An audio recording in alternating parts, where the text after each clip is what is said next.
दोस्तों, ये बात तो हमने अक्सर सुनी ही होगी कि पैसे से हम खुशी नहीं खरीद सकते। पर बात ये भी सच है कि गुर्बत से हम दुख ज़रूर खरीद लेते हैं।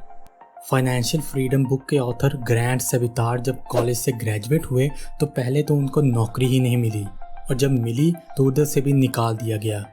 जब ऑथर 24 साल के थे तो उस वक्त उनके पास ना तो कोई नौकरी थी और ना ही बैंक में पैसे। उनके पास सिर्फ $2 थे। और दोस्तों, अमेरिका में जब कोई 24 साल के बाद अपने माँ बाप के साथ उनके घर पे रहता है तो इसको अच्छा नहीं समझते। और ग्रैंड भी पैसे ना होने की वजह से अपने पेरेंट्स के साथ रहते थे। एक दिन ऑथर ने सोचा कि वो इन हालात को कैसे पहुँचे, क्योंकि मैंने टॉप यूनिवर्सिटी से स्टडी की है, अच्छे मार्क्स लिए हैं, फिर भी मेरे ये हालात कैसे। फ़र्क सिर्फ इतना है कि मैंने अपने बाप के कहने पर जॉब की, जो मुझे बिल्कुल पसंद नहीं थी, क्योंकि मेरा बाप कहता था कि कुछ दिन बाद तुझे आदत पड़ जाएगी। लेकिन 6 माह बाद मुझे उस जॉब से निकाल दिया गया। अब सिर्फ मेरे अकाउंट में $2 पड़े हैं। इसकी वजह शायद ये है कि मैंने अपने लाइफस्टाइल को सही तरह से मैनेज नहीं किया। तो ऑथर ने डिसाइड किया कि बहुत हो गया, अब मैंने अगले 5 सालों में फाइनेंशियली फ्री होना ही है। और उन्होंने कैलकुलेट किया कि अगले 5 सालों में कम से कम $1 मिलियन कमाएंगे। इसलिए उन्होंने जितनी भी पर्सनल फाइनेंस से रिलेटेड बुक्स थी वो सारी पढ़ डाली। और उन्हें पता चला कि अपने ड्रीम को पूरा करने के लिए उन्हें फ़िलहाल अपने खर्चे निकालने होंगे। तो इसलिए उन्होंने एक छोटी सी जॉब स्टार्ट कर दी। इस जॉब के साथ साथ उन्होंने अपना साइड बिजनेस भी शुरू कर दिया। ये सारे स्टेप्स लेके 5 साल बाद उनके बैंक अकाउंट में $1 मिलियन इकट्ठे हो चुके थे। ऑथर बोलते हैं कि मेरी कोई लॉटरी नहीं निकली, मैंने कोई बैंक नहीं लूटी, मैंने बस दूसरे अमीर लोगों से सीखा और उनकी एडवाइस को अपनी लाइफ में इम्प्लीमेंट किया और अपने टाइम को सही जगह पे इस्तेमाल किया।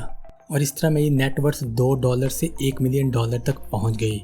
ऑथर बोलते हैं कि उन्होंने सिर्फ 5 स्टेप्स को फॉलो किया, जिन पे हम अभी बात करेंगे। तो सबसे पहला स्टेप आता है 7 लेवल्स ऑफ फाइनेंशियल फ्रीडम।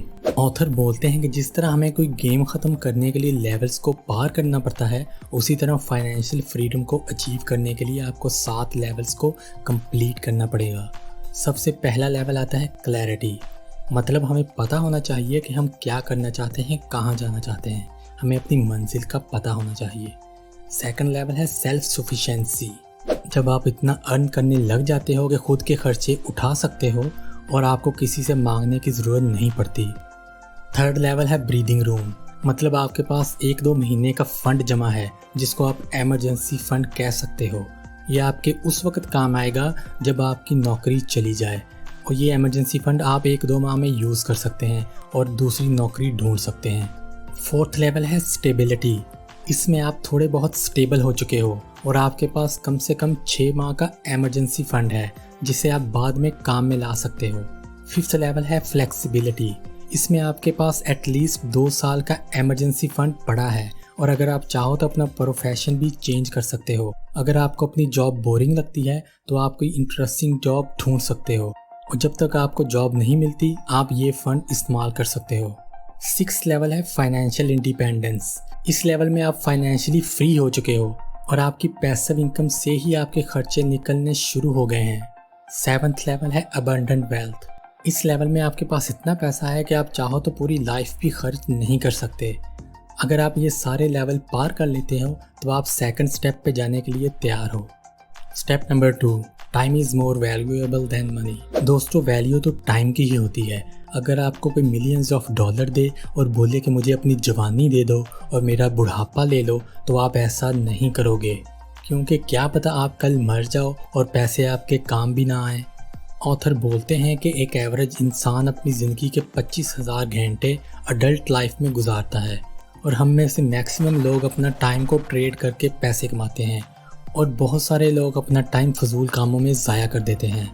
पर अगर कोई आपसे ये कहे कि मैं आपको 1 घंटे का $1000 देता हूँ, तो आप बिल्कुल भी अपना टाइम ज़ाया नहीं करोगे, बल्कि $1000 कमाने में लग जाओगे। ऑथर बोलते हैं कि हमें अपने टाइम की हर कीमत पे कदर करनी चाहिए। इंसान के पास हफ्ते में 168 घंटे होते हैं, और अगर हम उनमें से 56 घंटे सोने में और 40 घंटे काम करने में निकाल दें, तब भी हमारे पास 72 घंटे बचते हैं। पर हम इन 72 घंटों का भी सही इस्तेमाल नहीं करते। दोस्तों, कामयाबी की चाबी मेहनत करने के साथ साथ टाइम की कदर करने में भी है। स्टेप नंबर 3 है कैलकुलेट योर नंबर। दोस्तों ऑथर कहते हैं कि आपको पता होना चाहिए कि आपको कितना पैसा चाहिए कि आप अपनी लाइफ को आराम से एंजॉय कर सको। पर इसका मतलब ये नहीं कि आप अपना पैसा फजूल चीज़ों जैसे ब्रांडेड कार, महंगे मोबाइल और ब्रांडेड वॉचेस पे ज़ाया कर दो। आपको सिर्फ वही चीज़ें बाय करनी है जिनकी आपको ज़रूरत है, ना कि जिनकी आपको ख्वाहिश है। मुझे पता है कि आप यही सोच रहे होंगे कि ऑथर तो हमें इंजॉय नहीं करने देते, पर दोस्तों इंजॉय करने का मतलब ये नहीं है कि आप अपने पैसों को फजूल चीज़ों पर ज़ाया करते जाओ। ऑथर बोलते हैं कि इम्पल्सिव बाइंग फाइनेंशियल फ्रीडम का सबसे बड़ा दुश्मन है, क्योंकि बहुत सी बार हम भी अपने आप पे कंट्रोल नहीं कर पाते और चीज़ें जो हमें नहीं चाहिए उन पे पैसे ज़ाया करने शुरू कर देते हैं, जो कि हमें अपने फाइनेंशियल गोल से दूर कर देती हैं। अब हमें एक्चुअल में रिटायर होने के लिए कितना पैसा चाहिए होगा? ऑथर हमें 25 टाइम रूल्स का यूज़ करने को बोलते हैं। इसके अकॉर्डिंग अगर आपका महीने का खर्चा 1 लाख रुपए है, मतलब साल का 12 लाख रुपए, तो आप 12 को 25 से मल्टीप्लाई करोगे तो ये 3 करोड़ रुपए बनते हैं। मतलब आपके बैंक अकाउंट में 3 करोड़ रुपए होने चाहिए। और अगर आप हर साल का 4% विड्रॉ भी करते हो, जो कि 12 लाख रुपए बनते हैं, तो आप आराम से अपनी बची हुई लाइफ गुजार सकते हो।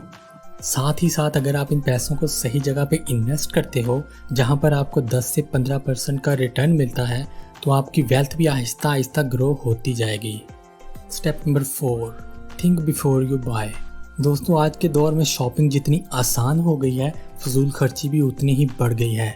बस अपना मोबाइल उठाओ और ऑर्डर कर दो, दैट्स इट। लेकिन ऑथर बोलते हैं कि अगर आपने सही तरह से फाइनेंशियल फ्रीडम अचीव करनी है तो आपको अपनी स्पेंडिंग की आदत को सुधारना होगा, क्योंकि आज आप जो भी चीज़ बाय करोगे उसके बदले में आप अपनी फाइनेंशियल फ्रीडम को ट्रेड करोगे। अपनी स्पेंडिंग को कम करने का सबसे अच्छा तरीका ये है कि आपको जब भी लगता है कि आपको ये चीज़ बाय करनी है तो उसको जल्दी से बाय ना करो, बल्कि उसको 4-5 दिन के लिए अपने शॉपिंग कार्ट में ऐड कर लो और 4-5 दिन बाद देखो, अगर आपको वाकई उस चीज़ की ज़रूरत है तो ही बाय करो।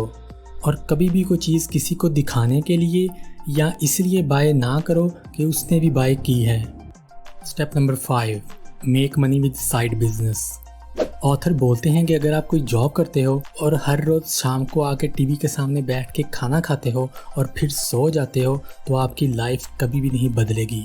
अगर आपको फुल टाइम पैसे कमाने हैं तो आपको अपनी जॉब के साथ साथ कोई साइड बिजनेस भी करना पड़ेगा, और इस साइड बिजनेस से आपकी इनकम कई गुना बढ़ जाएगी। ऑथर अपने एक दोस्त की एग्जांपल देते हुए कहते हैं कि मेरा एक दोस्त जो 24-25 साल का है, वो कंटेंट राइटिंग का काम करता है। वो अपनी जॉब से साल का $60,000 कमाता है, जबकि कंटेंट राइटिंग के साइड बिजनेस से वो साल का $2 लाख कमाता है। एज ए फ्रीलांसर आप कोई भी काम कर सकते हो, जैसे video editing, content writing, graphic designing, website designing, और अगर नहीं तो आप यूट्यूब पे काम कर सकते हो। फ्रीलांसिंग में आपको शुरू में मुश्किल होगी, पर कुछ ही माह बाद आप पैसे कमाना शुरू कर दोगे और एक टाइम आएगा कि आप अपनी फुल टाइम जॉब से भी ज़्यादा पैसे कमाने लग जाओगे और इस तरह आप जल्दी फाइनेंशियली फ्री हो जाओगे। दोस्तों मुझे उम्मीद है कि इस वीडियो से आपने कुछ ना कुछ लाजमी सीखा होगा। नेक्स्ट वीडियो में कोई और बात करेंगे। आज की ख़ास बात ये कि अल गज़ाली कहते हैं, दौलत दुनिया की हो या ईमान की, जितनी बढ़ती जाए नींद कम होती जाती है। अल्लाह हाफिज़।